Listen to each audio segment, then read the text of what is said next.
Hey guys, tonight we begin with the strange, often funny, and occasionally absurd rules of medieval castles. So before you get comfortable, take a moment to like the video and subscribe, but only if you genuinely enjoy what I do here. And let me know in the comments where you're tuning in from and what time it is for you. It's always fascinating to see who's joining us from around the world. Now dim the lights, maybe turn on a fan for that soft background hum, and let's ease into tonight's journey together. You walk into the great hall of a medieval castle thinking you've made it. Warm fire, long wooden tables, food that looks vaguely edible. People dressed like they've been preparing for this moment since birth. For a brief second you relax and think, this isn't so bad. That's your first mistake. Because the first thing you need to understand is this.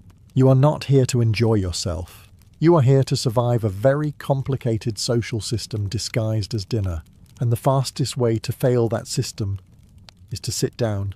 Now, in your world, chairs are simple. You see one, you sit on it. Maybe you even pick strategically, closer to the fire, better lighting, fewer people judging you. In a medieval castle, that exact same decision turns into a high-stakes gamble with your dignity and possibly your safety. Because seating is not random. It's a perfectly organised hierarchy that everyone understands. Except you, who just walked in thinking this was a casual event. At the far end of the hall sits the Lord, elevated, centred, the human equivalent of a do not touch sign. Next to him his family, then high nobles, then less important nobles, then knights, then guests, then servants, and then there's you, somewhere between background character and why is he here? But you don't know that. So you walk in, scan the room, and your brain, trained by modern logic, goes, that seat looks available. I will take it. Which is exactly what you do. And immediately, everything changes. It's subtle at first. A pause, a glance. Someone mid-bite just stops chewing. Conversations don't end. They just lose energy. Like the room itself is quietly processing your decision. Because you didn't just sit. You made a statement. A very bold, very incorrect statement. You've just placed yourself above someone who outranks you, which, in medieval terms, is not just rude, it's borderline offensive, possibly suspicious, and definitely memorable. And worst of all, you did it publicly. Now the person you just outranked has a problem. If they ignore you, they lose status. If they correct you, they regain it. And people with power love regaining things. So best case scenario, a servant rushes over and gently relocates you before this becomes a story people tell later. Worst case, you've just embarrassed someone who owns both land and men with swords, which is not a great combination for your long-term plans. And here's the part that really hurts. No one thinks you made a mistake.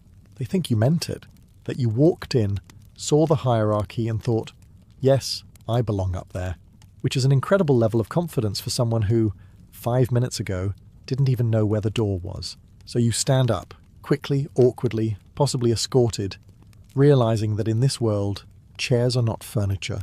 They are power, and you just accidentally tried to steal some. So you've survived the seating situation. Barely. You've been relocated to a safer, less controversial part of the table, somewhere between socially acceptable and completely forgettable, which at this point feels like a victory. Naturally, this gives you confidence. Which is your next mistake.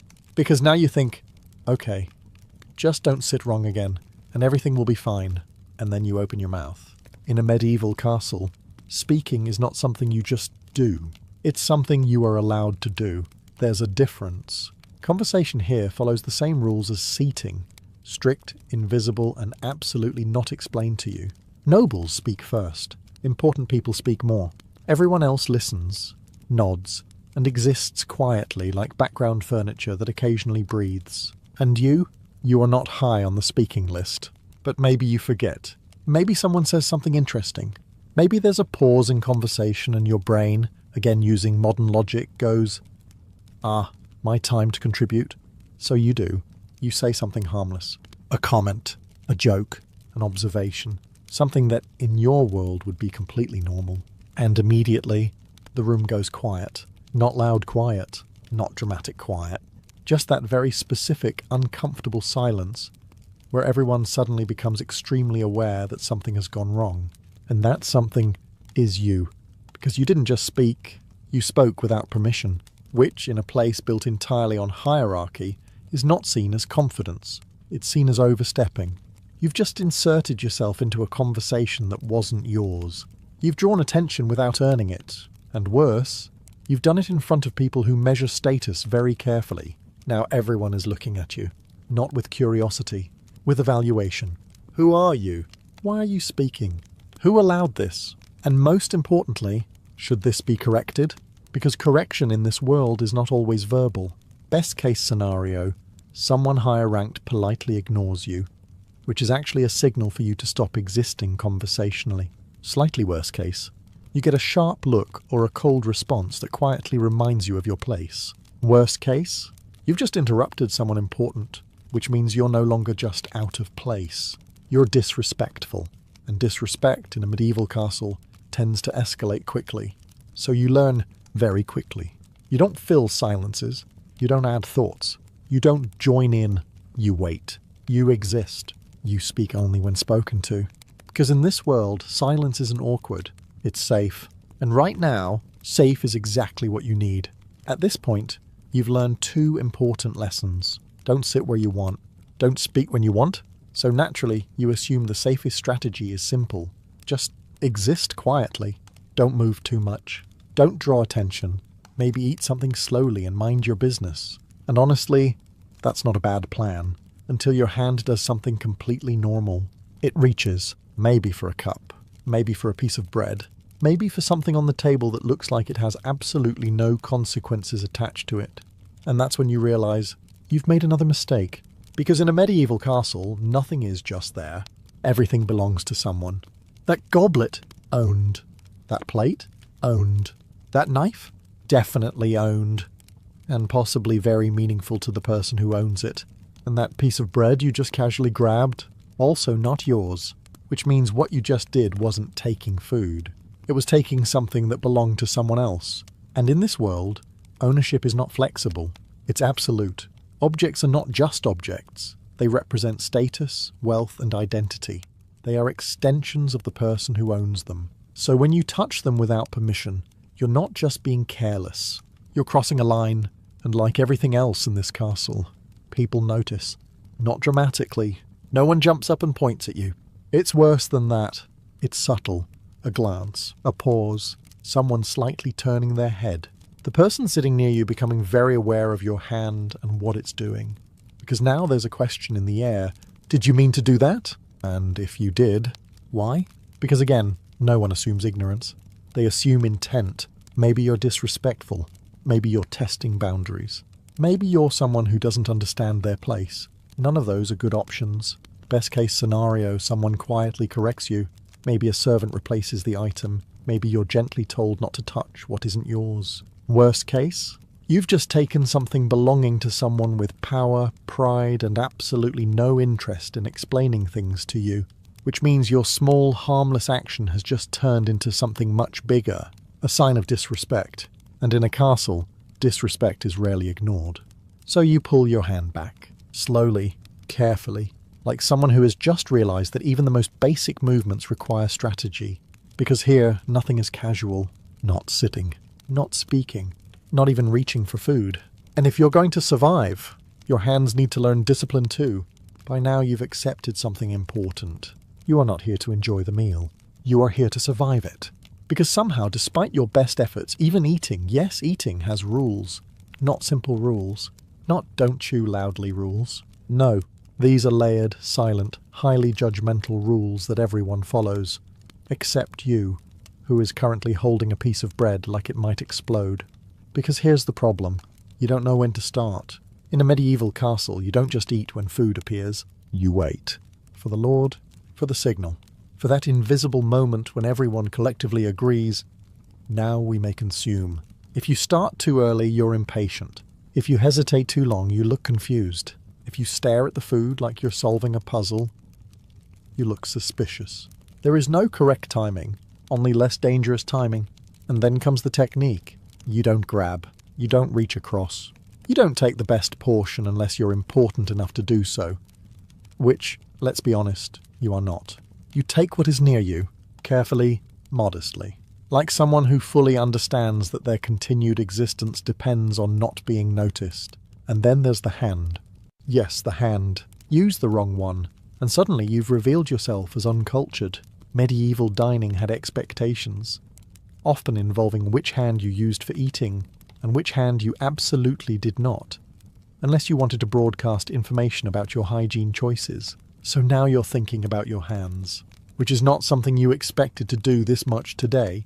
Then there's quantity. Eat too much? Greedy. Eat too little? Suspicious. Eat too fast? Uncivilized. Eat too slow? Strange. At this point, eating feels less like nourishment and more like a performance review. And everyone is watching. Not obviously, but enough. Because in a castle, how you eat says something about who you are. Your discipline, your upbringing, your respect for order. And if what it says is wrong, people notice. And once again, the consequences aren't immediate. They're worse. They're remembered. So you choose slowly, carefully, trying to look like someone who absolutely knows what they're doing, even though, internally, you're just hoping to make it through the meal without accidentally offending someone over a piece of bread. Because here, even dinner is dangerous. By now, you've mastered the basics of survival. You sit where you're told. You speak when necessary. You touch nothing. You eat like your life depends on it. So naturally, you assume the hardest part is over. It isn't. Because now, you have to deal with your eyes, which unfortunately you cannot turn off. In a medieval castle, looking is not neutral. Looking is communication. And like everything else here, there are rules, very specific rules, that no one explains to you. So you do what feels normal. You look around, at the hall, the decorations, the people, the lord sitting at the high table, surrounded by wealth, power, and the kind of confidence that suggests he hasn't worried about seating arrangements in years. And that's when the problem begins, because you look a little too long, not intentionally, just enough. And suddenly, what was harmless curiosity becomes something else, attention. And attention in this setting is dangerous, because if you look too little, you seem nervous, weak, uncertain, like someone who doesn't belong. But if you look too much, especially at someone important, you're no longer just observing, you're staring. And staring, depending on who you're looking at, can be interpreted as many things. Interest, challenge, disrespect, none of which you can afford. So now you're stuck in a very uncomfortable balancing act. Look just enough to appear aware, but not enough to be noticed. Which is, of course, impossible, because the moment you start thinking about where to look, you immediately start looking wrong. You glance at a noble, too long. You quickly look away, too fast. Now you seem suspicious. You try to focus on your plate, but now you look disconnected. You look up again. Someone catches your eye, and now you're locked in the worst possible situation. Eye contact. Because eye contact, especially with someone above your rank, is not casual. It's loaded. Hold it too long, and it feels like a challenge. Break it too quickly, and you seem afraid. And both of those send signals you don't want to send. So you do what anyone in your position would do.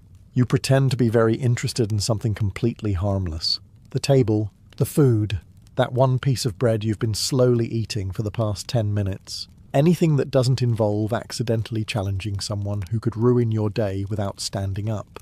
Because in this world, even your eyes need discipline. And the difference between a glance and a problem is about half a second. At this point, you're starting to feel experienced. You've survived sitting, speaking, eating, even looking, which somehow required more strategy than you expected from your own eyes. So naturally you assume movement will be simple. You stand up, you leave the table, you walk away, easy, except it isn't. Because in a medieval castle, how you leave a space matters just as much as how you enter it. And the worst thing you can do, turn your back. Now, in your world, turning your back is normal. You finish a conversation, you turn, you go. No one thinks twice about it. In a castle, turning your back, especially on someone of higher rank, is not just casual movement. It's a statement, and not a good one. Because turning your back can be interpreted as dismissal, as if you've decided the person in front of you is no longer worth your attention. And if that person happens to be powerful, you've just made a very bold, very unwise decision. So now, instead of walking away like a normal human being, you have to leave carefully. You step back slightly. You lower your gaze, not too much, not too little. You angle your body just enough to show respect, but not enough to look like you're trying too hard. And then you begin the slow, awkward process of exiting without fully turning your back, which, if you're imagining it, looks exactly as uncomfortable as it feels. Because it is, you're essentially trying to walk away while still acknowledging someone behind you, which goes against everything your body naturally wants to do. And of course, you're doing all of this while being watched, because people notice how you leave, just like they noticed how you sat, how you spoke, how you ate. Everything here is observed, evaluated, remembered. So if you turn too quickly, disrespectful. If you hesitate too long, awkward. If you stumble while trying to maintain this strange half-facing posture, unforgettable. And not in a good way. So you move slowly, deliberately, like someone who understands that even walking away has consequences. Because in a medieval castle, respect isn't just shown in words. It's shown in movement, in posture, in the direction your body faces at any given moment. And one wrong turn, literally, can turn you from invisible into a problem. At this point, you're doing surprisingly well. You've mastered sitting, speaking, eating, looking, and even the deeply unnatural art of leaving a room without accidentally offending someone. So naturally, you assume personal hygiene is the one thing you don't have to worry about. After all, how dangerous can being clean possibly be? Very. Because in a medieval castle, even how you smell sends a message. And like everything else here, it's the wrong message that gets you into trouble. Now let's start with the obvious. If you're too dirty, that's a problem. Medieval life was not exactly known for modern hygiene standards. But that doesn't mean people were comfortable with someone who smelled like they had been living under a horse for a week. Too dirty and you're seen as careless, low status, or simply unpleasant. And unpleasant people tend to be avoided, which, in a place where connections matter, is not great. But here's where it gets complicated. If you're too clean, that's also a problem. Because excessive cleanliness can make people suspicious. Why do you smell better than everyone else? Who are you trying to impress? What are you hiding? Yes, somehow being clean can make you look suspicious.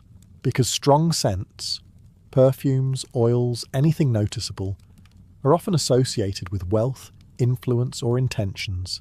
And if you're not in a position to justify that level of refinement, people start asking questions, quietly, which, as you've probably realized by now, is the worst kind of questioning. So you're stuck in a very uncomfortable middle ground. Not too dirty, not too clean, just acceptable. Which sounds simple until you realize there is no clear definition of acceptable. It depends on who's around you. It depends on the setting. It depends on how much attention you're already attracting, which, ideally, is none. So now you're thinking about things you never thought would matter. How you smell, how your clothes look, whether you appear too polished or not polished enough. And of course, you're trying to balance all of this without drawing attention to the fact that you're thinking about it. Because the moment it looks like you're trying too hard, you've already failed. So you settle for something safe, something neutral, something forgettable. Because in a castle, standing out, even for something as harmless as being clean, is still standing out. And standing out is never as safe as it sounds. By now, you've noticed a pattern. Everything in this castle has a position. Where you sit, when you speak, how you move, even how long you look at someone. It all comes back to one thing, your place. And the uncomfortable truth is, your place is not very high. Now in your world, knowing your place sounds outdated, optional, maybe even something you can challenge. In a medieval castle, it is not optional. It is the foundation of everything. Hierarchy is not just respected, it is enforced, quietly when possible, publicly when necessary. And if you forget your place, someone will remind you. Not gently, because reminders here are not meant to educate.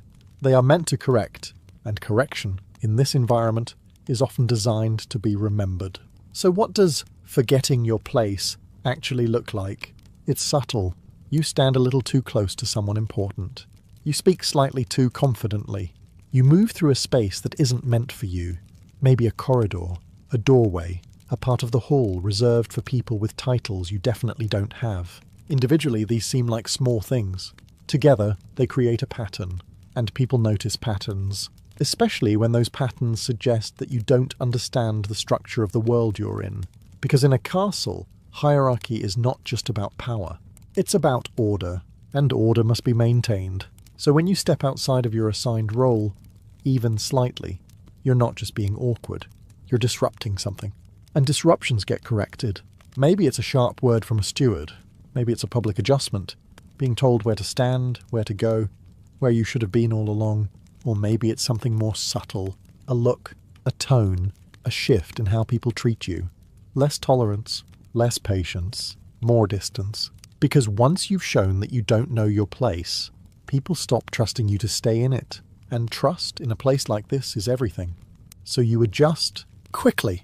You observe more, move less, speak even less than before. You become careful in ways you didn't know were possible. Because now you understand something important. Your place is not something you choose. It's something you are given. And if you don't respect it, the castle will remind you exactly where you belong. By now, you've learned to stay quiet. Not completely silent, just strategically invisible. You speak when spoken to. You move carefully. You avoid attention like it's contagious. So naturally, you assume you're safe. As long as you don't do anything obvious, and then someone important starts talking. Maybe it's the Lord. Maybe it's a noble. Maybe it's someone with just enough authority that everyone else suddenly becomes very interested in whatever they're saying, even if what they're saying makes absolutely no sense. And here's the rule. When power speaks, you don't. You listen. You agree. You exist quietly in the background while pretending that everything being said is both insightful and completely correct. Because interrupting someone powerful is not seen as engagement. It's seen as a challenge. And challenges in this environment are not handled through calm discussion. They are handled through correction. Now, maybe you forget. Maybe there's a pause, a slight gap in conversation, and your brain, still operating under modern logic, decides this is your moment. You lean forward. You say something. Maybe it's helpful. Maybe it's logical. Maybe it's even correct. And immediately, you feel it. Not a reaction. A shift. The person speaking stops. Slowly. Everyone else goes quiet. Not because they're interested in what you said, but because they're waiting to see what happens next. Because you didn't just speak, you interrupted. And not just anyone. Power. Which means you've just done something far more serious than making a social mistake. You've disrupted hierarchy. Now the person you interrupted has a decision to make. Ignore you and risk looking weak, or respond and restore their authority. And guess which option people with power usually choose. Best case scenario, you get a cold glance, a short, sharp reply that reminds you very clearly that your input was not required. Slightly worse, you're corrected publicly. Your place is reinforced in front of everyone, just in case there was any confusion. Worst case, you've embarrassed someone important, and embarrassment, especially in a room full of witnesses, has a way of turning into something much more serious. So you learn, you don't jump in, you don't add to the conversation, you wait until you are invited, which may or may not ever happen, because in a medieval castle, speaking is not about having something to say. It's about being someone who is allowed to say it. And right now, that someone is not you. At this point, you've stopped trying to understand the rules. You've accepted them. You sit carefully. You speak rarely. You move like you're being evaluated, because you are. So naturally, you assume your face is safe. It isn't. Because in a medieval castle, even your reactions are being watched. Not just what you do. Not just what you say, but how you respond to everything. A joke, a comment, a disagreement, a story that is either incredibly boring or deeply uncomfortable. Your face becomes part of the performance. And unfortunately, your face has opinions. Now in your world, reactions are normal. You laugh when something is funny. You frown when something is strange. You raise an eyebrow when something doesn't make sense. In a castle, those same reactions become signals. Laugh too loudly and you look disrespectful. Laugh too little and you look cold. Don't laugh at all when someone important makes a joke. And now you've created a problem. Because humour in this setting is not about comedy. It's about alignment. If someone powerful laughs, you laugh. Maybe not too much. Maybe not too little. Just enough to show that you understood and approved. Even if the joke made absolutely no sense. Especially then. Then there's surprise. Show too much of it and you seem unstable. Show too little and you seem uninterested. Either way, someone is quietly deciding what kind of person you are. And again, They are not generous in their interpretations. Anger? Not allowed. Fear? Not helpful. Confusion? Dangerous. Because the moment your reaction doesn't match what's expected, people notice, and they start asking silent questions. Why did you react like that? What are you thinking? Are you disagreeing? And disagreement, especially unspoken disagreement, has a way of becoming very visible very quickly. So now you're managing something you never expected to manage. Your face. You soften your expressions. You control your reactions. You learn to respond in ways that are acceptable, neutral, safe. You become someone who reacts just enough to blend in, but never enough to stand out, which is exhausting. Because now, not only are you thinking about where to sit, when to speak and how to move, you're thinking about your eyebrows, your mouth, the exact timing of a nod. All of it carefully controlled, because in this world, even a smile can be misinterpreted, and a single wrong expression can say more than 1,000 words, none of which you want to explain. By now, you've learned to stay quiet. You've learned to move carefully, react minimally, and exist in that very narrow space where you're present, but not noticeable. So naturally, your brain does what brains do. It gets curious, because none of this makes sense. Why is everyone so careful? Why are certain doors closed? Why does that one corridor seem important? Why does everyone suddenly go silent when a specific name is mentioned? And before you can stop yourself, you ask. Just a simple question, harmless in your mind, logical, maybe even polite. Something like, what's behind that door? Or, why is everyone avoiding that area? Or the classic, what did he mean by that? And instantly, you feel it. That same shift you felt before, the subtle pause, the change in tone, the quiet realization that you've stepped somewhere you shouldn't. Because in a medieval castle, questions are not neutral. They are revealing. Every question you ask tells people something about you, what you notice, what you're interested in, what you don't understand, and more importantly, what you're not supposed to know. Because castles are not just homes. They are centers of power, politics, secrets, and alliances that are constantly shifting. Information is controlled carefully, and not everyone is meant to have access to it, especially not you. So when you ask the wrong question, people don't just hear curiosity, they hear risk. Why are you asking that? Who told you anything? What are you trying to figure out? And suddenly, your harmless question becomes something much bigger. Suspicion. Best case scenario, you get a vague answer. Something polite but empty, designed to give you nothing while making it seem like you've been answered. Slightly worse, the question is ignored entirely, which in this world is a clear signal to stop. Worst case, you've drawn attention to yourself in the worst possible way, not as someone important, but as someone who doesn't know where the boundaries are. And people who don't understand boundaries tend to become problems. So you adjust, you stop asking, you accept that there are things you're not meant to know, doors you're not meant to open, conversations you're not meant to understand. Because in this place, knowledge is not shared freely. It's controlled.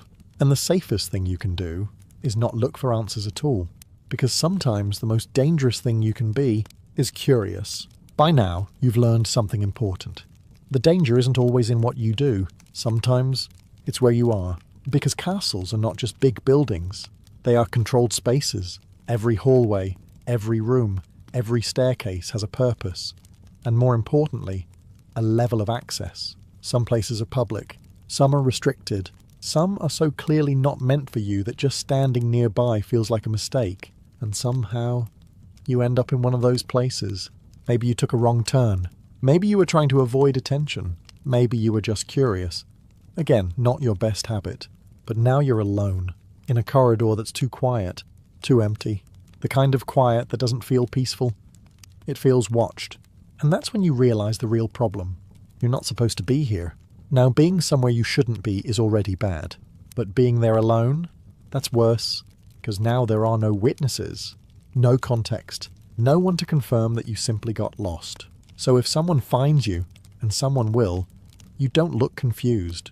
You look suspicious. And suspicion, in a medieval castle, escalates quickly. Because people don't start with benefit of the doubt. They start with assumptions. What are you doing here? Who sent you? What were you looking for? And suddenly, your harmless mistake becomes something much more serious. Espionage. intrusion, disrespect, all from standing in the wrong place at the wrong time. And the worst part? You don't get to explain immediately, because explanations come after judgment. First you're observed, then evaluated, then addressed. And how that happens depends entirely on who finds you. A servant might quietly guide you away. A guard might question you. Someone important? They might not ask questions at all, because from their perspective the situation is already clear. You're where you shouldn't be, and that's enough. So you move carefully. You retrace your steps. You try to look like someone who absolutely knows where they're going, even though you very clearly don't, because confidence, even fake confidence, is safer than hesitation. And hesitation makes you look lost, and looking lost is what got you here in the first place. So you return to safer ground, back to the hall, back to the noise, back to the places where your presence is at least somewhat expected, because now you understand something new. In a castle, survival isn't just about behavior, it's about location, and being in the wrong place, even for a moment, can turn you into a problem. By now you've figured out how to survive the visible rules.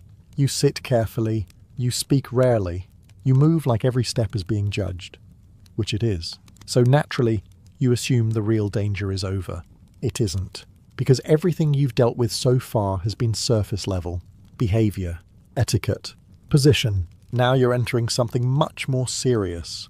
Expectation, because in a medieval castle, loyalty is not something you choose. It's something you are expected to demonstrate, constantly, and not quietly. You don't just be loyal. You look loyal. You sound loyal. You react like someone whose entire existence depends on supporting the person in charge, which, to be fair, it does. Now, in your world, loyalty can be complicated. You can agree with some things, disagree with others, keep your opinions private. In a castle, that kind of nuance doesn't exist. There is no partial loyalty. There is only clear alignment, or doubt, and doubt is dangerous. Because the moment people sense hesitation, something slightly off in how you react, how you respond, how you carry yourself, they start asking questions. Not out loud. Never out loud. But internally, is he trustworthy? Is he reliable? Is he with us? And if the answer isn't an immediate yes, you've already become a problem. So now everything you do becomes a signal. When someone praises the Lord, you agree. When someone criticizes an enemy, you agree. When something clearly questionable happens, you still agree. Not enthusiastically, not excessively, just enough. Because too much loyalty looks fake, too little looks dangerous. And somewhere in the middle is survival. But here's the difficult part. You don't always know what you're supposed to be loyal to. People, families, alliances that shift without warning. Politics you don't fully understand, which means you're constantly adjusting. Watching others, matching their tone, mirroring their reactions, trying to stay aligned with something that is always moving. And if you misread it, if you show support at the wrong moment, or fail to show it when it matters, people notice. Because loyalty in this world is not assumed. It's observed, tested, and remembered. So you become careful, even more careful than before. Because now it's not just about avoiding mistakes. It's about proving over and over again that you are not a risk, that you belong, that you can be trusted. And if you fail to do that, you won't be corrected, you'll be removed. Because in a castle, loyalty is not optional. It's survival. By now you've learned something deeply uncomfortable. Survival in a medieval castle is not about being impressive. It's about being forgettable, which goes against everything your brain naturally wants to do. Because normally being noticed is good. It means you matter. It means people see you, remember you, maybe even value you. Here, being noticed is risky, because attention brings scrutiny. And scrutiny never ends well for someone in your position. Now, this doesn't mean you disappear completely. That would also be suspicious.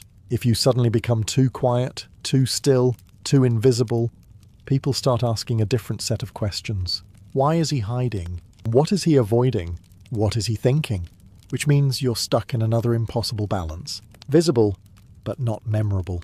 Present, but not important. You exist in the background, like part of the structure of the room itself. People see you, but they don't focus on you. You're there, but not in a way that demands attention. And achieving that is harder than anything you've done so far. Because everything you do has the potential to stand out. Laugh too loudly? Memorable. Speak too clearly? Memorable. Move too quickly? Memorable. Even something as simple as standing in the wrong place for too long can make people notice you. And once you're noticed, you don't go back to being invisible. You become someone people watch. And being watched means everything you do is now under a microscope. Every word, every reaction, every small mistake you make becomes more significant, more visible, more likely to be remembered. And memory in a castle is dangerous, because people remember patterns, and patterns become judgments, and judgments become consequences. So you learn to reduce yourself. Not completely, just enough. You keep your movements measured, your voice controlled, your presence neutral. You avoid extremes. You avoid drawing attention in any direction. You become balanced, carefully, deliberately balanced, which again is exhausting. Because now you're not just managing what you do, you're managing how much of it people notice. And that requires constant awareness, constant adjustment, constant control, because the safest place in a medieval castle is not at the top and not at the bottom. It's somewhere in the middle, where you are seen, but not remembered. Because once you're remembered, you've already stepped into something far more dangerous than invisibility. Long before the violin became the soul of classical music, before it filled concert halls or carried emotion across centuries, it simply didn't exist. At least not in the form we recognize today. But the need for it was already quietly building. Across medieval Europe, music was everywhere, but it sounded different, rougher, less precise. Instruments like the rebec, the vielle, and early fiddles were common, but they weren't designed for subtlety. They could entertain, accompany, and even impress, but they couldn't truly speak. And that was the problem, because as music evolved, expectations began to rise. Courts no longer wanted just background noise during feasts. Churches no longer wanted simple tones echoing through stone walls. Composers were starting to chase something more ambitious. Expression, depth, something that could mirror human emotion rather than just decorate it. The existing instruments weren't enough. The rebec, for example, had a sharp, nasal tone. Effective, yes. Beautiful. Debatable. The vielle was more versatile, but still lacked the refinement needed for the increasingly complex music being imagined. These instruments were practical, but they were not transformative, and that gap became impossible to ignore. Musicians wanted an instrument that could do more than just produce sound. They wanted something that could cry, whisper, tremble, and sing. Something that could move an audience without a single word being spoken. But creating something like that wasn't simple. It required precision, balance, an understanding of wood, tension, resonance, things that couldn't just be guessed. It required craftsmanship that bordered on obsession. And that kind of craftsmanship was beginning to emerge in one particular place, Cremona. At the time, Cremona was just another Italian city, not famous, not particularly dominant, but within its workshops, something unusual was happening. Craftsmen were experimenting, refining, quietly pushing the boundaries of what string instruments could be. They weren't trying to invent the violin overnight. They were solving problems. How do you make the sound richer? How do you make the instrument more responsive? How do you give it a voice that feels alive? Each small improvement brought them closer to something new, something that hadn't yet been fully realized, but was starting to take shape. And without realizing it, these early craftsmen were standing on the edge of a transformation, because the violin wasn't born suddenly. It was built piece by piece from centuries of trial, error, and quiet ambition, and soon, in the hands of the right makers, it would become something the world had never heard before. In Cremona, something unusual was happening inside small, quiet workshops. These weren't loud places filled with spectacle. They were controlled environments where every cut of wood, every curve, every measurement mattered more than it seemed. Because this wasn't just instrument making. This was experimentation. Early luthiers, the craftsmen who built string instruments, began refining older designs, especially those inspired by the viol family. They adjusted shapes, changed proportions, tested different woods. Maple for the back, spruce for the top. Not randomly, but because these materials responded in ways that felt promising. And here's where it gets interesting. They weren't chasing volume, They were chasing quality, a richer tone, a clearer response, a sound that didn't just exist but projected, something that could carry across a room and still feel intimate. Among the earliest names tied to this transformation was Andrea Amati, often considered one of the first true makers of the violin as we know it. His instruments were smaller, more refined, more balanced than their predecessors. The shape began to settle into something recognizable. Elegant curves, a narrow waist, a structure designed not just for sound, but for control. And that control changed everything, because suddenly the instrument wasn't just being played, it was being expressed through. The bow, another crucial development, allowed for sustained notes, dynamic shifts, subtle variations in pressure. No longer limited to plucked or short tones, musicians could now draw sound out, shape it, stretch it. And for the first time, the instrument began to resemble something alive. But perfection didn't come instantly. Each violin was slightly different. Each experiment carried risk. Some sounded incredible, others less so. But the process continued, driven by a kind of quiet obsession that only true craftsmen understand. And slowly a standard began to emerge. A shape that worked. A balance that felt right. A sound that hinted at something greater.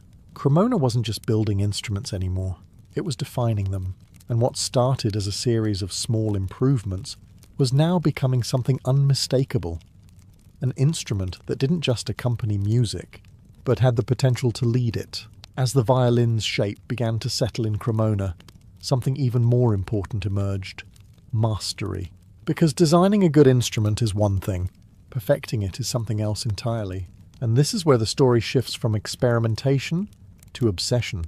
The early work of Andrea Amati had laid the foundation, but it was the generations that followed who would elevate the violin from a promising instrument into something almost mythical. Workshops in Cremona became places of quiet intensity, where knowledge wasn't just taught, it was guarded, refined and passed down like a secret language. Families of luthiers began to dominate the craft. The Amati family continued to refine proportions, smoothing out imperfections, chasing balance between strength and sensitivity. Their violins were elegant, controlled, almost polite in their tone, the kind of sound that fit perfectly within the courts of Europe. But then came a shift. A new generation of makers began pushing beyond refinement toward power. Among them was Antonio Stradivari, a name that would eventually become synonymous with perfection. His violins weren't just well made, they were different. Stronger projection, greater clarity, a tone that could cut through space without losing warmth, and perhaps most importantly, consistency. Stradivari seemed to understand something others were still chasing: how to control every variable, the arching of the wood, the thickness of the plates, the varnish, the exact placement of the F-holes. Nothing was accidental. Every detail served a purpose, even if that purpose couldn't always be explained. And then there was Giuseppe Guarneri, whose instruments took a slightly different path. Where Stradivari aimed for balance and brilliance, Guarneri's violins were darker, more aggressive, almost unpredictable. Not worse, just different. And for some players, that difference was everything. What's fascinating is this. No one fully understands why these instruments sound the way they do. Centuries later, experts still study them, measure them, try to replicate them. And while modern violins can come close, sometimes very close, there's still a lingering belief that something about those Cremonese instruments remains unmatched. Maybe it's the wood, maybe the varnish, maybe the craftsmanship, or maybe it's the fact that they were built during a moment when art, science and obsession collided perfectly. Either way, by the time these masters were finished, the violin was no longer just an instrument, it was an ideal, and now it needed something else, someone to prove what it could truly do. By the time the great makers of Cremona had refined the violin into something near perfection, one question still remained. What was it truly capable of? An instrument, no matter how beautifully crafted, is only as powerful as the hands that bring it to life. And for a time, the violin was still finding its place, used in ensembles, supporting voices, adding colour, but not yet fully standing at the centre. That was about to change. As music entered the late 17th and early 18th centuries, composers began to realise something extraordinary. The violin wasn't limited to accompaniment. It could lead. It could carry entire pieces on its own, shifting from delicate whispers to intense, almost vocal cries in a way few instruments could match. And one of the first to truly understand this was Arcangelo Corelli. Corelli didn't just write for the violin, he wrote through it. His compositions explored its range, its expressive potential, its ability to hold attention without support. Under his influence, the violin began stepping forward, moving from the background into the spotlight. And once that door opened, others followed. Then came Antonio Vivaldi, a composer who seemed determined to test just how far the violin could go. Fast passages, dramatic contrasts, vivid imagery. His works, like the Four Seasons, didn't just use the violin, they transformed it into a storyteller. Suddenly, the instrument could imitate storms, birds, flowing water. It wasn't just sound anymore, it was narrative. And audiences noticed. The violin became exciting, unpredictable, capable of capturing attention in a way that felt new. Performers began pushing themselves as well, developing techniques that would have been unthinkable just decades earlier. Faster bowing, more complex fingerwork, greater control over dynamics. The instrument was evolving alongside the music. But with this rise came a new kind of figure, the virtuoso. Not just a musician, but a performer whose skills seemed almost impossible. Someone who didn't just play the violin, but dominated it, bending it to their will, showing audiences what the instrument could do at its absolute limits. And as these performers emerged, the violin's identity became clear. It wasn't just an instrument anymore. It was a voice, capable of expressing joy, sorrow, tension, beauty, all within a single line of music. But as powerful as that voice had become, it was still only beginning. Because soon, someone would come along who wouldn't just master the violin. He would make it seem almost supernatural. By the early 19th century, the violin had already proven itself. Refined in Cremona, elevated by composers, and embraced by audiences across Europe. It could lead orchestras, carry emotion, and dominate the stage. But then came someone who changed the perception of what was even possible. His name was Niccolò Paganini, and if the violin had found its voice before, Paganini turned it into something almost unreal. From the moment he stepped onto a stage, there was something different about him. Tall, thin, almost ghost-like in appearance, with long fingers that seemed designed specifically for the instrument. He didn't just play the violin, he attacked it, controlled it, pushed it beyond limits that other musicians didn't even attempt. And the sounds he produced? They didn't make sense. He played faster than anyone had seen, cleanly, effortlessly. He used techniques that seemed impossible. Rapid passages, harmonics that sounded like multiple instruments at once, playing on a single string as if the others were unnecessary. Audiences were stunned. And when people can't explain something, they tend to create explanations. Rumours began to spread that Paganini had made a deal with the devil, that no human could possess that level of skill without assistance. It sounds dramatic, but in an era where the supernatural still felt close to everyday life, many believed it. Paganini, of course, didn't exactly try to correct them. If anything, he leaned into the mystery. But behind the legend was something more grounded and far more impressive. Relentless dedication. Paganini had taken the violin and treated it not as a fixed instrument, but as something expandable.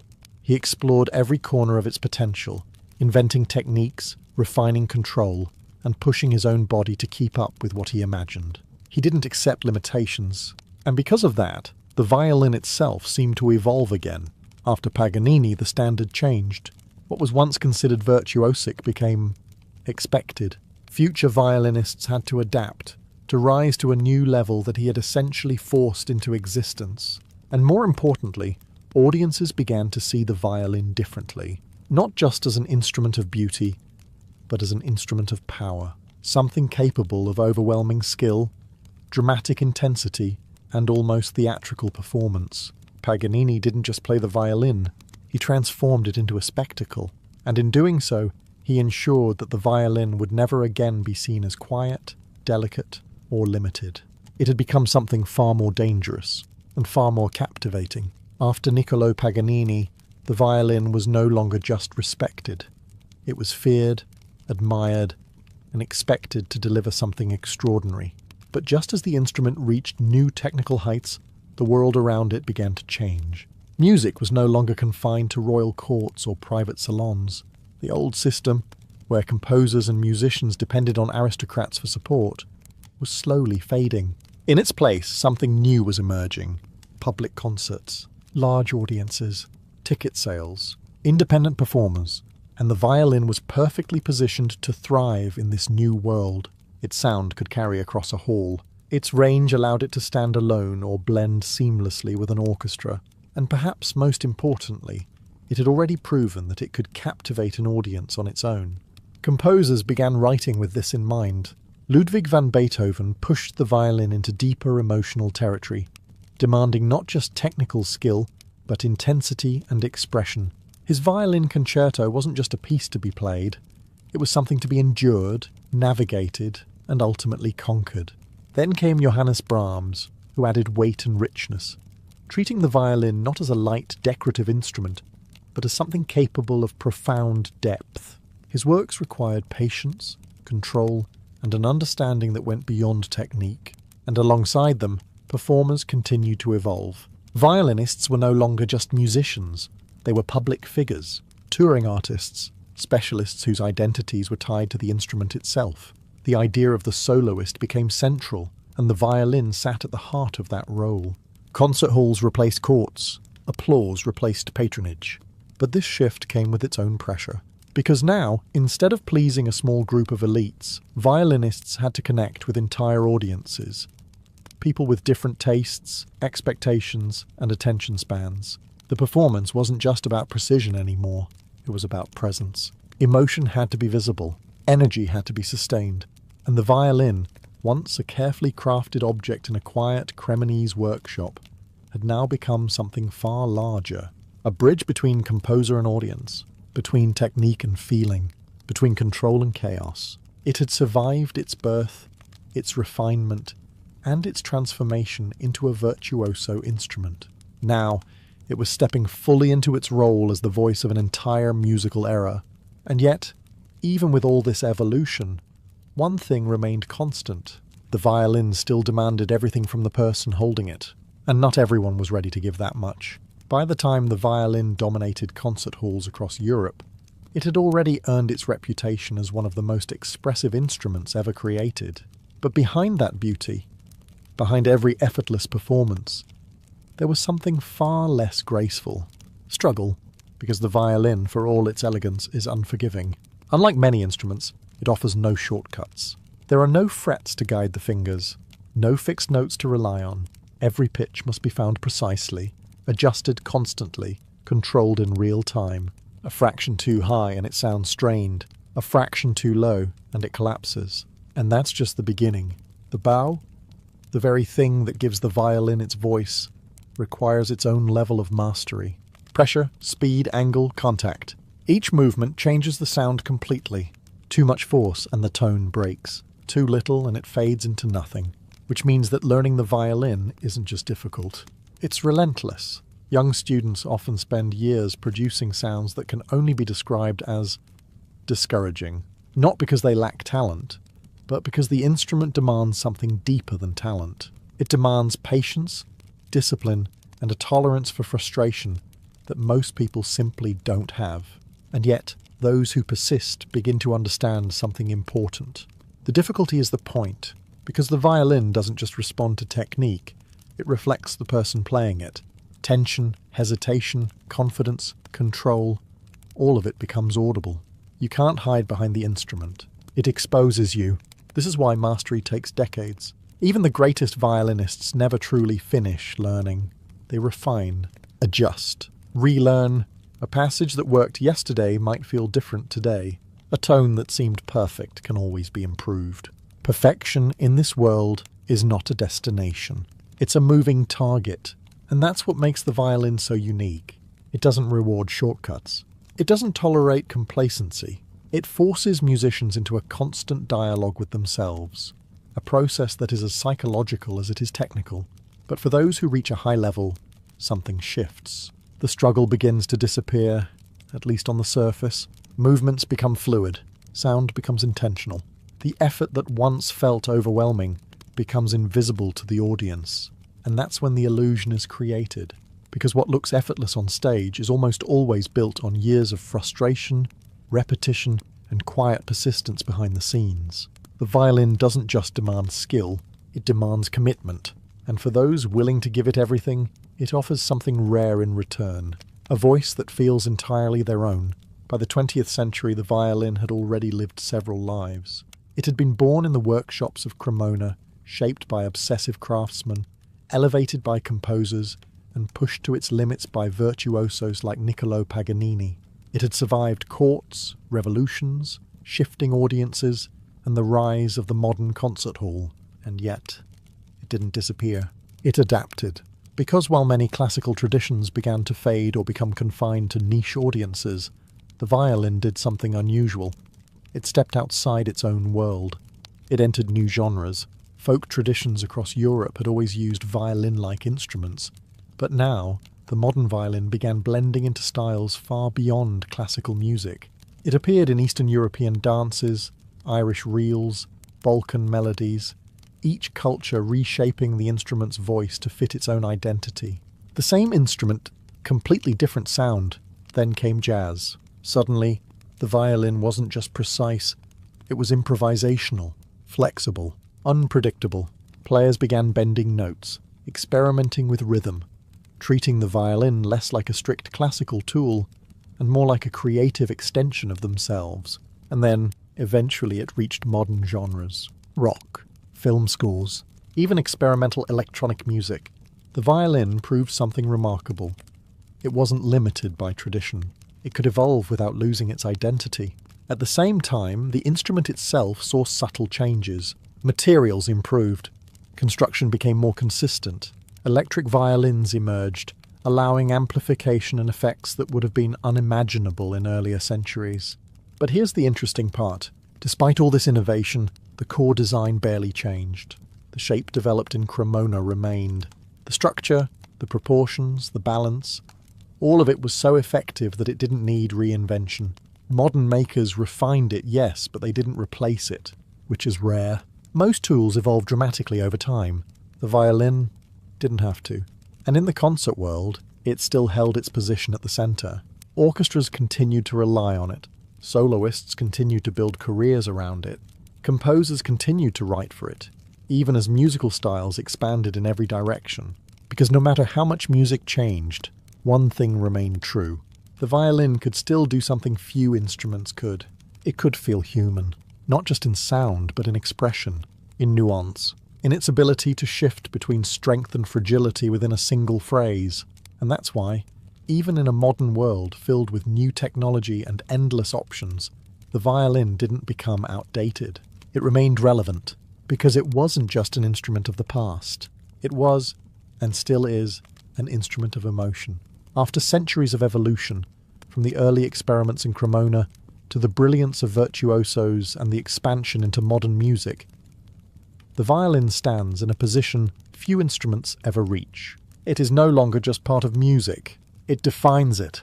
What makes the violin so powerful isn't just its history, or the craftsmanship behind it, or even the legendary figures who mastered it. It's something far less tangible, something that can't be measured or fully explained. It feels human. More than almost any other instrument, the violin mirrors the human voice. It can cry without words, laugh without sound, tremble with uncertainty, or rise with confidence. A single note can carry tension. A phrase can feel like a conversation, and an entire performance can unfold like a story, even without a single lyric. That's not an accident.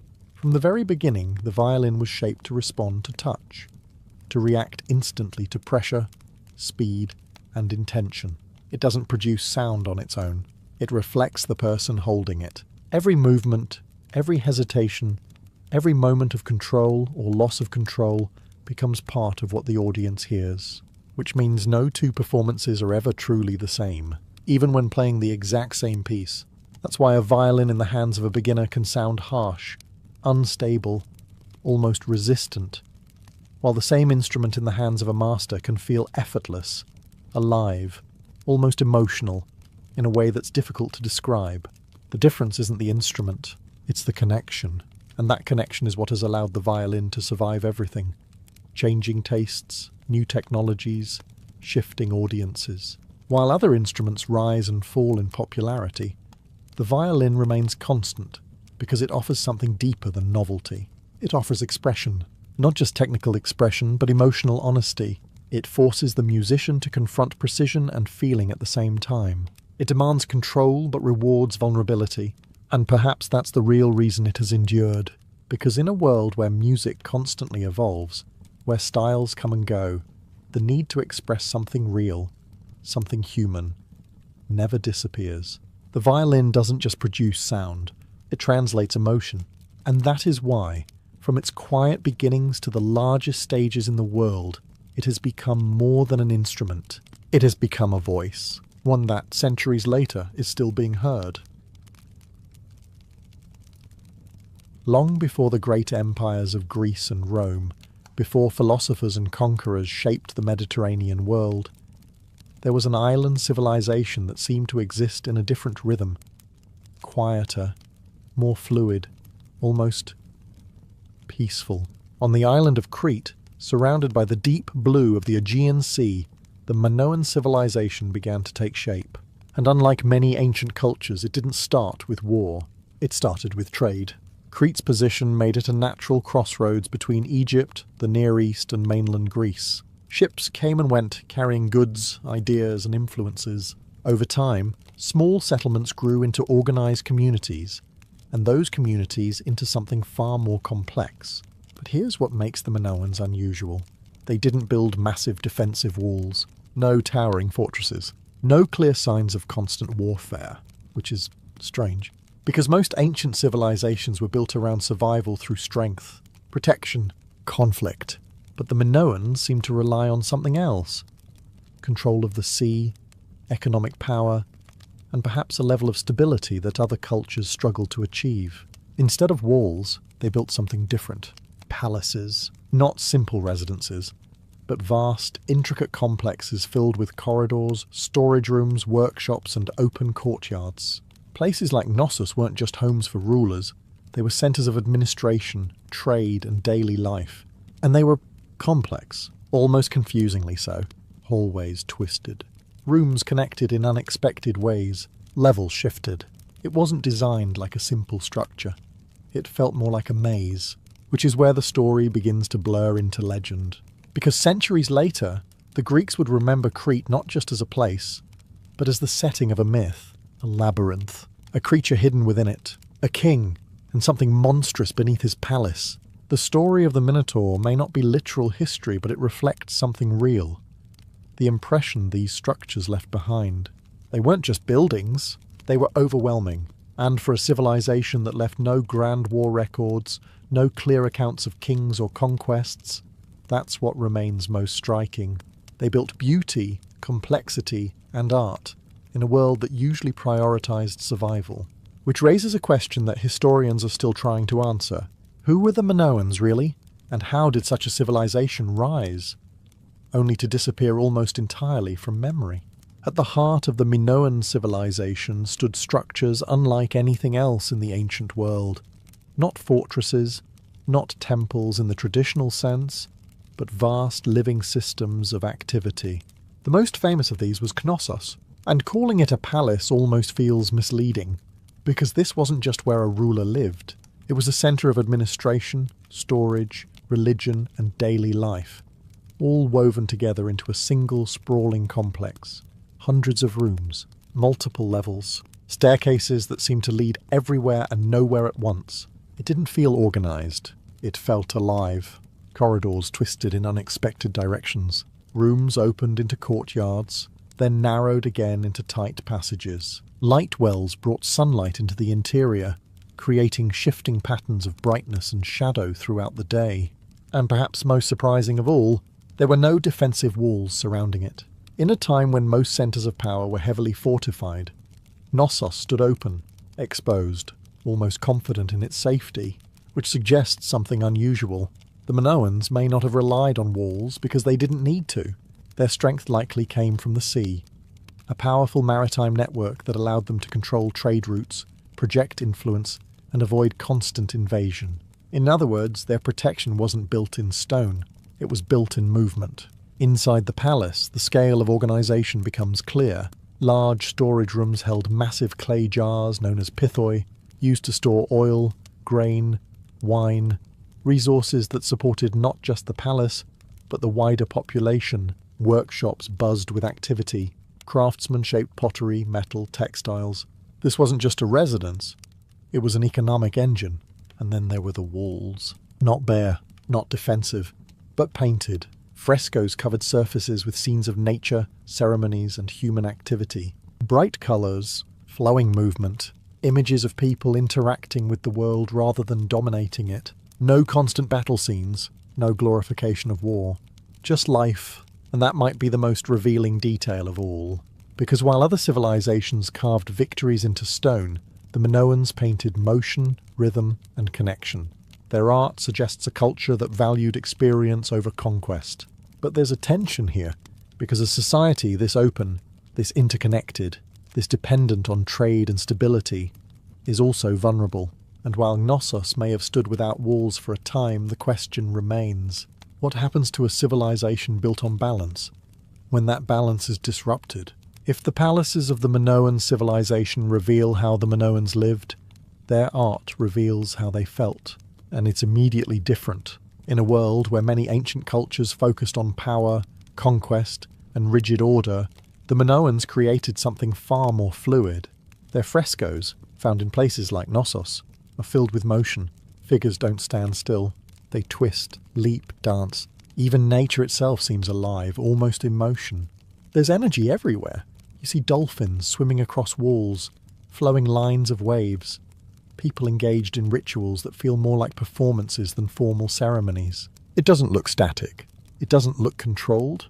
It looks alive. And then there's one of the most famous scenes, bull leaping. Young figures, both male and female, are shown vaulting over charging bulls, gripping horns, flipping through the air, landing behind the animal in a display that feels equal parts athletic and symbolic. It's not just a sport. It's something deeper. A ritual, perhaps. A test of courage. A moment where humans and nature meet in a kind of controlled chaos. And what stands out is not fear, it's confidence. The Minoans didn't seem to depict themselves as struggling against the world. They appear integrated with it, moving through it, engaging with it, almost celebrating it. Even their depictions of people feel different. Women appear prominently in Minoan art, often dressed in elaborate clothing, participating in rituals, occupying visible roles. This has led many historians to believe that Minoan society may have had a different social structure compared to other ancient cultures, possibly giving women a more active or visible position. Not necessarily equal in a modern sense, but certainly not invisible. And then there's the absence. No large-scale war scenes. No kings towering over defeated enemies. No obvious glorification of violence. That doesn't mean conflict didn't exist, but it wasn't the centre of their identity. Instead, their art suggests a culture focused on experience, movement, nature, ritual, and expression. But here's where things become uncertain, because art can tell us what a civilization wanted to show, not necessarily everything it was. The Minoans left behind no clear written records we can fully understand. Their script, known as Linear A, remains largely undeciphered, which means their voice, their own explanation of who they were, is still out of reach. We see their world through images, through fragments, through interpretation. And while those images suggest a society full of colour, rhythm, and balance, they also leave us with a question. What lies beneath a culture that appears so harmonious on the surface? And how much of that harmony was real? And how much was simply what they chose to leave behind? If Minoan art shows us movement, then Minoan religion shows us something deeper, something harder to define.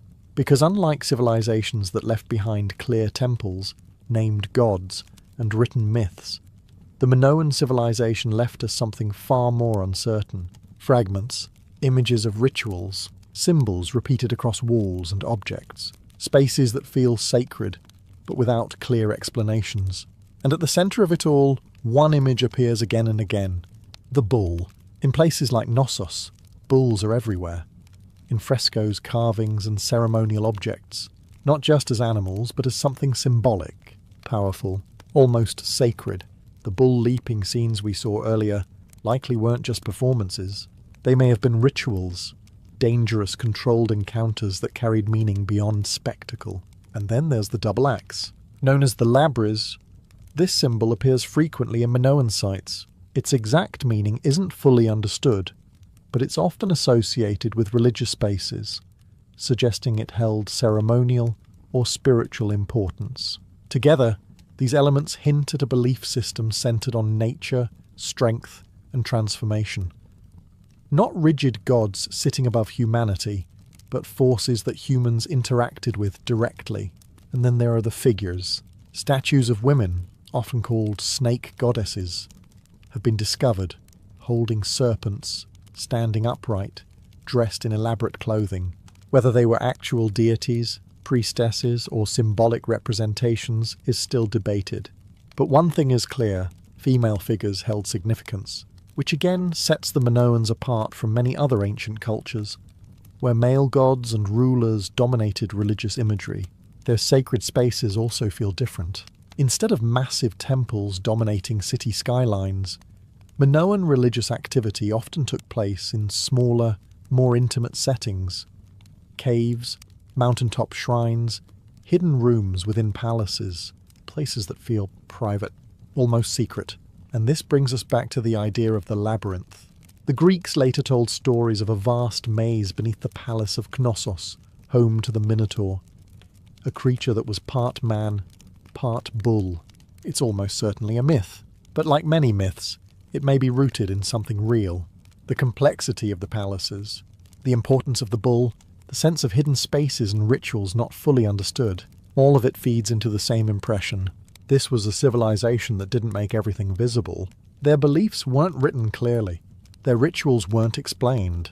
Their symbols were left behind without instructions. And so what we're left with is not a complete picture, but a series of glimpses of a people who interacted with something they considered sacred, something tied to nature, to movement, to power, something that, even now, remains just out of reach. If the Minoan civilization built their world without walls, then the question becomes obvious.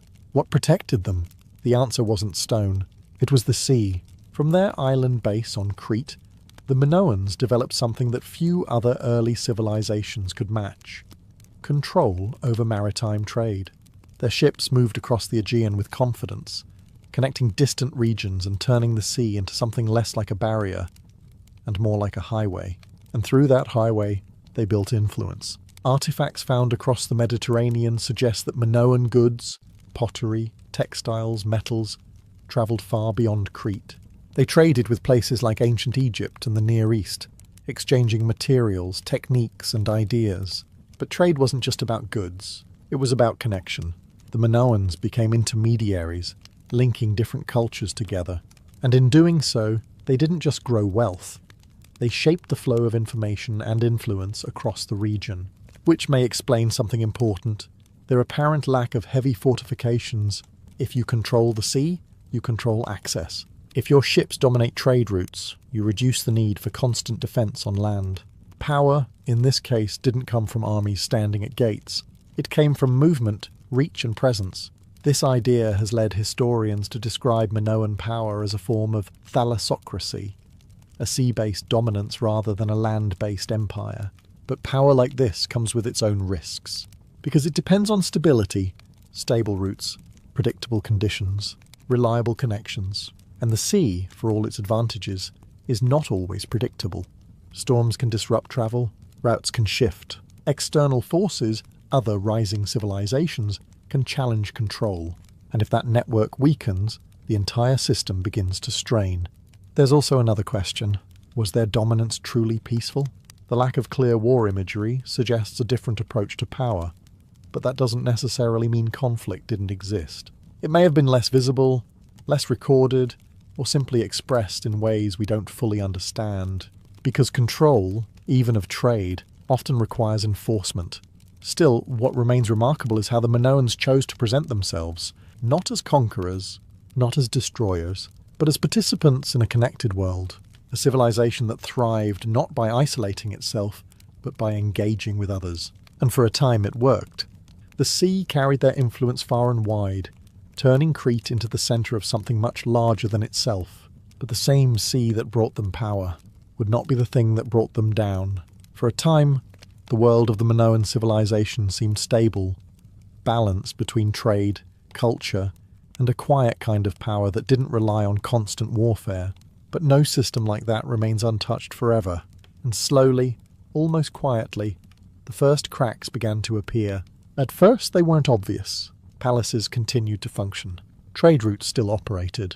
Life, at least on the surface, seemed to continue as it always had.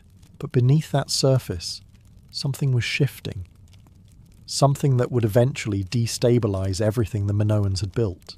And then came the event that may have changed everything. The eruption of Thera, one of the most powerful volcanic eruptions in human history.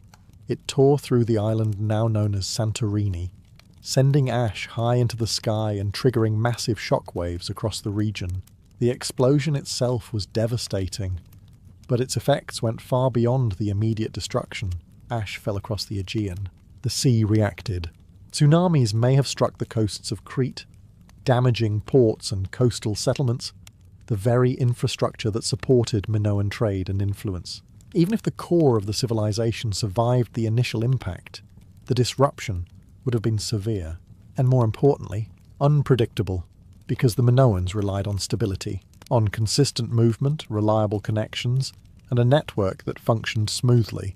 A disaster like this doesn't just destroy structures, it interrupts systems.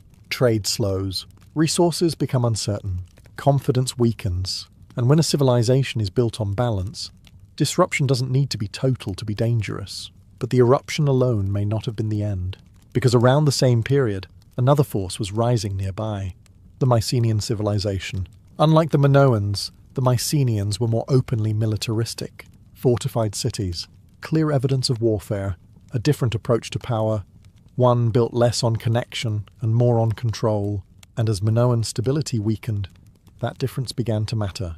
Archaeological evidence suggests that eventually, Minoan sites, including Knossos, came under Mycenaean influence or control. Whether through invasion, gradual takeover, or internal collapse remains debated. But the result is clear. The Minoan system changed, and once that change began, there was no returning to what it had been. Because civilizations don't always fall in a single moment.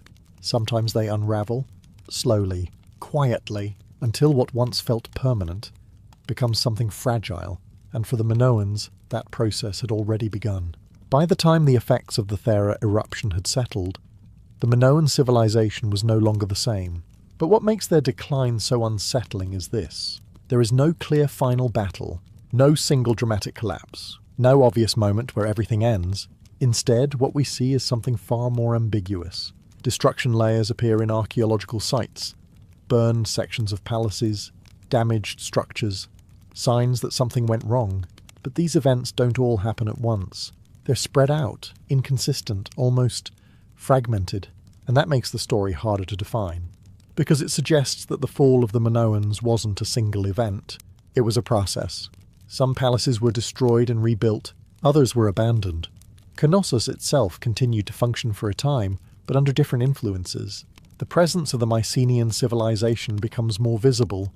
Their writing system, known as Linear B, appears where the undeciphered Minoan Linear A once dominated, which tells us something important. The culture didn't just disappear overnight. It was absorbed, transformed, gradually replaced. But even that explanation doesn't fully resolve the mystery, because we still don't know exactly how this transition happened. Was it invasion? Was it internal collapse after environmental disaster? Was it a slow loss of control over trade and resources? Or was it all of these things at once? The lack of clear answers creates a strange kind of silence around their ending, and that silence contrasts sharply with what we know about them. A civilization full of colour, movement, and life, fading without leaving behind a clear explanation. Even their writing adds to the mystery. Linear A remains undeciphered, which means we cannot read their records, their accounts, their own version of events. We see their world through architecture, art, and fragments, but we cannot hear their voice. And that absence matters, because it turns their fall into something almost invisible. Not a dramatic ending, but a quiet disappearance. Over time, their influence merged into the cultures that followed.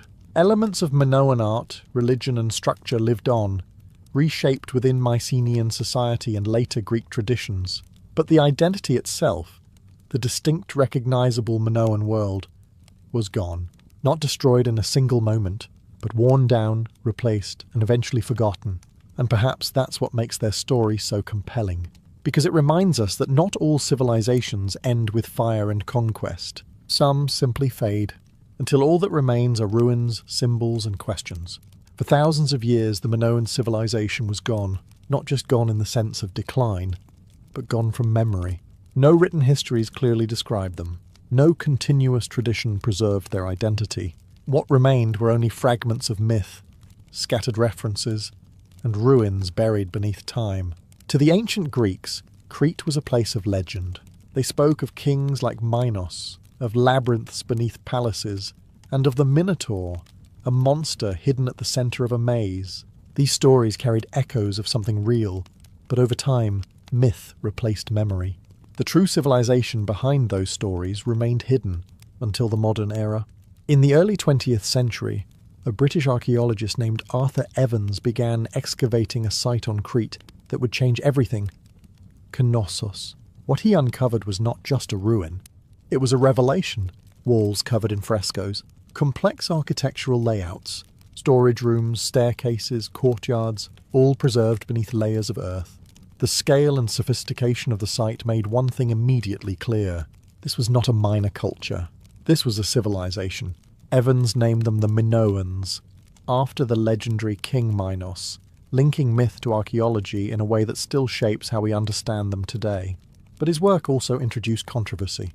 In his attempts to reconstruct parts of Knossos, Evans made bold decisions, restoring walls, repainting frescoes, and interpreting structures based on his own theories. Some of these reconstructions helped bring the site to life. Others blurred the line between evidence and imagination, which means that even in rediscovery, the Minoans remain partially obscured. We see them through layers, ancient ruins, modern interpretation, fragments of myth, and then there's the writing. Clay tablets discovered at various sites revealed two scripts, Linear A and Linear B. While Linear B was eventually deciphered and linked to the Mycenaeans, Linear A remains a mystery. We still cannot read the Minoans' own words, which means that even after rediscovering their cities, their art, and their structures, something essential is still missing. Their voice. And so the Minoans exist in a strange space, not fully lost, not fully understood, a civilization brought back into awareness, but still holding on to its secrets. Even after their rediscovery, the Minoan civilization refuses to fully reveal itself. We have their palaces, like Knossos, their art, their symbols, their traces scattered across Crete and beyond. We have enough to recognize their presence, to admire their sophistication, to understand that they were not just another ancient culture, but one of the earliest complex civilizations in Europe. And yet, something is missing, because for all we have uncovered, we still don't truly know them. We don't know what they called themselves. We don't know how they described their world. We don't know how they understood their own rise, or their fall. Their script, Linear A, remains undeciphered, a silent barrier between us and their thoughts. Every tablet discovered feels like a locked door, holding answers that we can see but not access, and that creates a strange kind of distance. Most civilizations leave behind a narrative, a voice that explains who they were, what they valued, what they feared. The Minoans left something different, an atmosphere, a sense of movement, colour and balance, a world where art flows, where structures feel alive, where power isn't always expressed through dominance. They feel less rigid than other ancient societies, less defined by conflict, more connected to rhythm and environment. But that impression comes with uncertainty, because without their own words, we are interpreting them through fragments, through what survived, through what we choose to emphasize. And interpretation is not the same as certainty. Still, their influence lingers. Elements of Minoan culture appear in later Greek traditions, in myth, in symbolism, in stories that survived long after the civilization itself faded. The legend of the labyrinth, the image of the bull, the idea of a powerful island kingdom, all of it echoes something real, even if it has been reshaped over time. Which means the Minoans were not truly erased. They were transformed, absorbed into the cultural memory of those who came after them, even as their identity became less clear. And perhaps that is their most lasting legacy. Not a single defining moment, not a clear narrative, but a presence. A civilization that doesn't shout through history, but whispers through it, in ruins, in myths, in unanswered questions. And maybe that's why they continue to fascinate us. Because in a world where so much has been explained, categorized, and understood, the Minoans remain just out of reach, close enough to see, but distant enough to remain a mystery. In the winter of 1756, in the quiet city of Salzburg, a child was born into a house that already sounded like a rehearsal hall. His name was Wolfgang Amadeus Mozart, and unlike most children, he didn't grow into music. He seemed to arrive already carrying it. His father, Leopold Mozart, was a respected violinist and teacher, but more importantly, a man who recognized something unusual almost immediately. This wasn't just talent. This was the kind of ability that makes other musicians quietly reconsider their life choices. By the age of 3, Wolfgang was already reaching for the clavichord, tapping out notes with tiny fingers that had no business being that precise. By 5, he wasn't just playing, he was composing. Actual pieces, structured, intentional. The kind of thing most adults struggle to fake convincingly. Leopold didn't waste time. He began training Wolfgang with the intensity of someone who knew he was holding something rare and fragile. Lessons were not optional. Discipline was not negotiable. Childhood, as most people understand it, was quietly removed from the schedule. But here's the strange part. Wolfgang didn't seem to mind. He absorbed music the way others absorb language. Complex harmonies made sense to him before basic arithmetic probably did. He could hear a piece once and reproduce it, not approximately, not close enough, exactly, which, for anyone else in the room, was both impressive and slightly unsettling. Soon, the small apartment in Salzburg wasn't enough. Leopold began taking Wolfgang, along with his equally talented sister, across Europe. Royal courts, aristocratic salons, crowded halls. The child became a spectacle, not in a circus way, but close enough. People gathered to witness what felt like a glitch in reality. A boy who could outperform seasoned musicians without even looking particularly stressed about it. And while audiences applauded, something else was quietly forming beneath the surface. Expectation. Because when a child becomes a prodigy, the world stops asking, what will he become? And starts demanding, what will he prove next? And Wolfgang, whether he realized it yet or not, had just stepped onto a stage he would never be allowed to leave. By the time Wolfgang Amadeus Mozart turned 6, his life no longer resembled anything close to normal. While other children in Salzburg were learning basic manners and trying not to spill soup, Wolfgang was being dressed up and presented before royalty, expected to perform flawlessly, on command, like a tiny powdered miracle. His father, Leopold Mozart, had a clear vision. Europe would not come to Salzburg, so Salzburg would go to Europe. And just like that, the Mozart family packed their lives into carriages and set off on what would become years of relentless travel. Court after court, city after city, Vienna, Paris, London. Each destination brought new audiences, new expectations, and the same silent question hanging in the air. Is he really that good? He was. Wolfgang would walk into grand halls filled with nobles who had heard every performance imaginable, and then casually outperform their expectations before dessert was even served. He played blindfolded. He improvised on the spot. He mimicked styles of famous composers after hearing them once, as if he were politely showing them how their own music could be improved.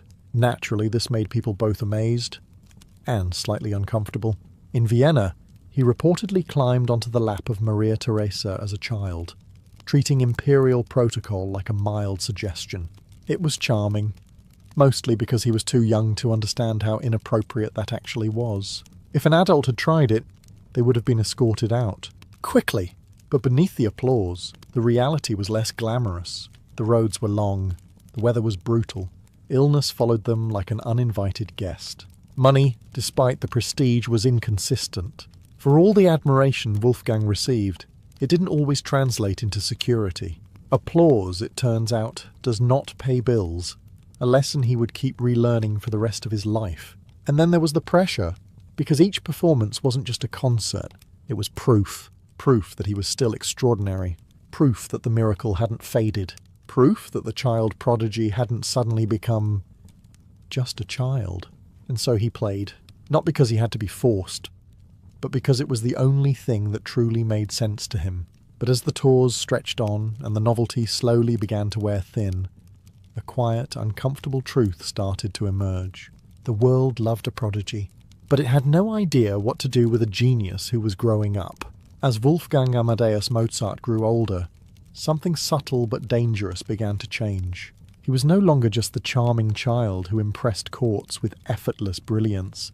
He was becoming an adult, and with that came a problem no one had prepared for.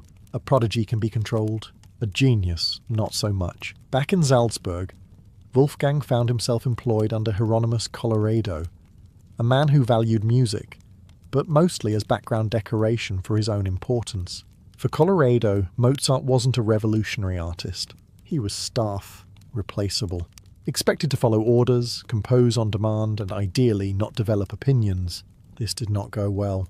Wolfgang had spent his childhood performing for kings, dazzling Europe, and being treated like something extraordinary. Now he was expected to sit quietly, write what he was told, and behave like a well-trained employee. It was, to put it mildly, not his preferred lifestyle. Tension grew quickly. Colloredo wanted obedience. Mozart wanted freedom.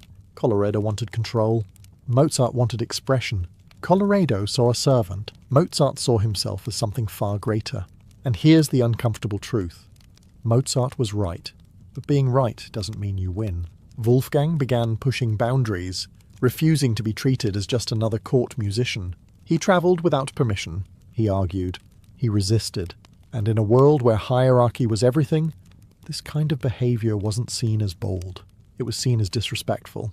The breaking point came in Vienna. After one too many conflicts, Mozart was dismissed from the Archbishop's service. Not politely, not ceremoniously. According to accounts, he was literally kicked out, dismissed with an insult that made it very clear where he stood in the social order. For most people, this would have been a disaster. For Mozart, it was something else entirely. Freedom. For the first time in his life, he was no longer under his father's constant direction or a noble's authority. No schedule, no leash. No one telling him what he could or couldn't create. Which sounds great, until you realise what he had just lost. Stability, income, protection. Because in 18th century Europe, being a freelance artist wasn't a bold career move. It was closer to financial roulette. And Mozart had just placed his entire life on the table. Still, he didn't hesitate. He chose Vienna. He chose independence. He chose risk. And as history would prove, he also chose a path that would lead him to create some of the most extraordinary music ever written, while slowly walking toward a life that would never be as secure as it once seemed. When Wolfgang Amadeus Mozart arrived in Vienna as a free man, it must have felt like stepping onto the grandest stage in Europe. This was the cultural heart of the continent, a city filled with aristocrats, musicians, and endless opportunity. If you were going to prove your genius anywhere, this was the place, and at first it worked. Mozart quickly made a name for himself. His piano performances were electric, not in a loud, chaotic way, but in that unsettling, precise way where every note feels inevitable. Audiences were stunned. He improvised effortlessly, outplayed rivals, and composed with a speed that made other composers look like they were politely taking their time. Money began to flow in, not consistently, but enough to create the illusion of stability. He rented a comfortable apartment. He dressed well. He moved through Vienna like a man who had finally arrived. And in 1782 he married Constanze Mozart, a decision that his father, unsurprisingly, did not approve of. But Wolfgang was done asking for permission. For a brief moment, it looked like everything had aligned. And then reality caught up. Because Vienna was not just full of opportunity, it was full of competition. Talented composers were everywhere, all trying to secure the same patrons, the same commissions, the same attention. And Mozart, despite his brilliance, had one critical flaw. He didn't play the game. He wasn't particularly good at networking in the way society expected. He didn't flatter the right people consistently. He didn't always follow trends. And perhaps worst of all, he didn't simplify his music to make it easier for casual audiences. His work was brilliant, but sometimes too complex, too demanding, too ahead. And audiences, as it turns out, don't always reward genius immediately. Sometimes they just move on to something easier to digest. Financial problems began creeping in, quietly at first, then more aggressively. The comfortable lifestyle became harder to maintain. Debts appeared. Letters asking for money became more frequent. And the same man who had once performed for kings was now struggling to keep up appearances in a city that was slowly losing interest. But creatively, he was unstoppable. This period saw the creation of masterpieces, works that would outlive every critic, every rival, every fleeting trend in Vienna. Operas, symphonies, concertos, each one pushing boundaries, each one refusing to settle for mediocrity. So here's the contradiction. Mozart was producing some of the greatest music ever written, while his own life was becoming increasingly unstable. And the gap between those two realities was only getting wider. By the mid-1780s, Wolfgang Amadeus Mozart had secured something rare in Vienna: recognition. Not universal admiration, not overwhelming wealth, but enough attention to be noticed, and more importantly, enough to attract rivals. Because success, even partial success, tends to do that. Among the names often tied to Mozart's story is Antonio Salieri, a respected and well-established composer at the imperial court. Unlike Mozart, Salieri understood the system. He navigated court politics carefully, built relationships, and maintained a stable position within Vienna's musical hierarchy. Naturally, this created a contrast that history would later exaggerate into something far more dramatic. Were they rivals? Yes. Was it a personal war filled with sabotage and jealousy? Probably not in the way later stories suggest. But here's the truth that matters. Mozart felt the competition. Vienna was a city where reputation could shift quickly. One successful opera could elevate you, the next could quietly disappear. And Mozart, for all his brilliance, didn't always win the crowd immediately. His music demanded attention, patience, and a level of understanding that not every audience was willing to give. Take The Marriage of Figaro, for example. Today it's considered a masterpiece. At the time, it stirred both admiration and controversy.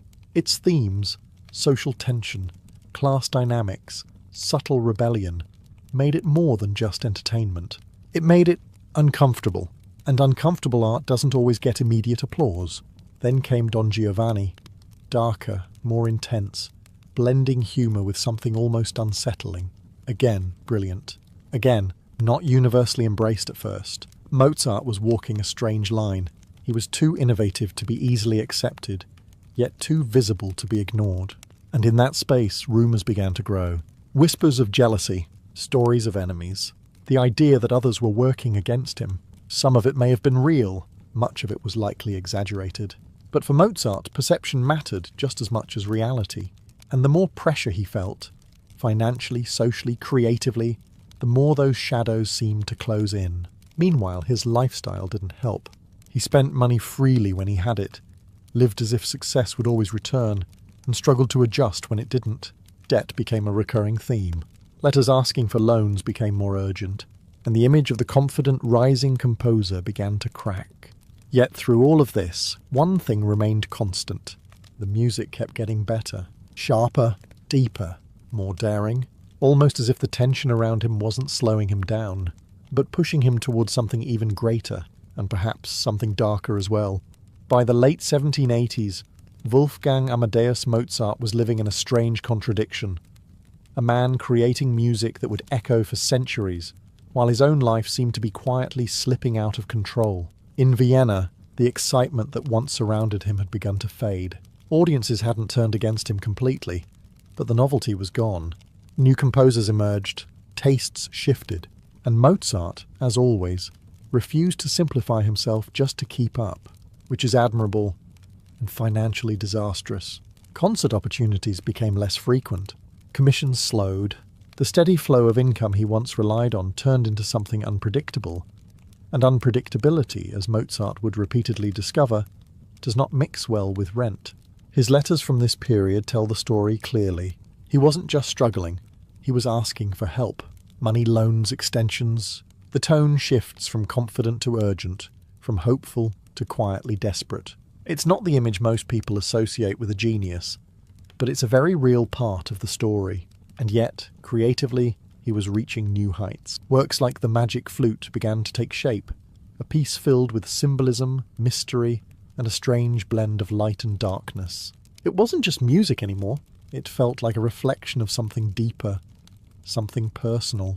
At the same time, Mozart became involved with the Freemasonry, a society that valued enlightenment, reason, and hidden meaning. These ideas began to weave themselves into his compositions, adding layers that went far beyond simple entertainment. But while his mind expanded, his body began to show signs of strain, fatigue, illness, exhaustion. Whether it was the stress, the workload, or something more serious, it was clear that Mozart was no longer operating at the effortless pace of his youth. The energy was still there, but it came at a cost. And then there was the pressure, not just to survive, but to prove, again, that he still mattered. Because being a former prodigy is a dangerous position. People don't remember what you were, they judge what you are now. And Mozart, despite everything he had achieved, was constantly being measured against expectations that were nearly impossible to sustain. Still he pushed forward, composing, performing when he could, trying to maintain the life he had built, even as it became harder to hold together. And as the world around him grew quieter, more uncertain, one thing became increasingly clear. Mozart was approaching something, not just another composition, not just another success, but something that felt final. By 1791, Wolfgang Amadeus Mozart was already stretched thin, financially strained, physically exhausted, and yet still composing with a kind of urgency that felt different from before. Faster, deeper, almost as if time itself had started pressing against him. And then a stranger appeared. According to accounts, a mysterious messenger arrived at Mozart's door in Vienna, dressed in grey, carrying a commission unlike any other. He asked Mozart to compose a requiem, a mass for the dead. No explanation, no identity, just a request and payment. It sounds like the beginning of a legend, and in many ways it became one. Mozart accepted, because he needed the money, because he needed the work, and perhaps because something about the request spoke to him on a level he couldn't quite explain. As he began composing what would become Requiem in D minor, something strange began to happen. He became obsessed. This wasn't just another piece, it consumed him. He worked on it between other obligations, late into the night, often while already weakened by illness. And the more he wrote, the more convinced he seemed to become that this wasn't just a commission, it was his own requiem, a piece he was writing for himself. Now, to be clear, history offers a more grounded explanation. The commission likely came from Franz von Walsegg, a count known for anonymously commissioning works and passing them off as his own. The mysterious stranger was probably just a messenger following orders, but Mozart didn't know that, and perception, especially under stress, has a way of reshaping reality. His health continued to decline. Fever, weakness, swelling. Yet he kept composing, dictating sections of the Requiem even when he was too ill to write. It was as if he were racing against something he couldn't see, trying to finish before it caught up. Around him, concern grew. His wife, Constanze Mozart, tried to manage both his condition and their finances. Friends visited, students assisted. But the atmosphere had changed. There was urgency in the room, and something else too, a sense that Mozart himself believed the end was near. Whether that belief came from illness, exhaustion, or the psychological weight of the commission, we can't say for certain. But what we do know is this. The music he was writing during this time carried a depth, a gravity, that felt different from everything before it. Not just brilliant, but final. And as the Requiem slowly took shape, one question lingered. Quiet, unsettling, impossible to ignore. Would he live long enough to finish it? In the final weeks of 1791, Wolfgang Amadeus Mozart was no longer just a struggling composer. He was a man visibly fading. In Vienna, Winter settled in cold and heavy, and inside his home, the atmosphere had grown tense. Mozart was bedridden, his body weakened by illness that no one could clearly diagnose. Swelling, fever, exhaustion, symptoms that came and went, but never truly left. And yet, the music continued. Even as his strength failed him, Mozart worked on the Requiem in D minor. He dictated sections to his student, Franz Xaver Süssmayr, his voice growing weaker, but his mind still sharp, still precise. He would hum passages, correct mistakes, refine details, as if the piece had to be completed, no matter the cost. At times he reportedly broke down, convinced he was writing the music for his own funeral. Whether this was fear, intuition, or simply the result of exhaustion, it added a haunting layer to everything happening around him. The line between composer and composition seemed to blur. The Requiem wasn't just something he was creating, it was something he was living through. Friends gathered. They tried to comfort him, to keep the mood light, to believe this would pass like previous illnesses. But this time felt different. There was no recovery. On December 5th, 1791, Mozart died at just 35 years old. No grand ceremony, no royal farewell, no dramatic final performance, just silence. He was buried in a common grave, as was typical for the time in Vienna. A detail that would later fuel myths of poverty and neglect. But the truth is less theatrical, and perhaps more unsettling.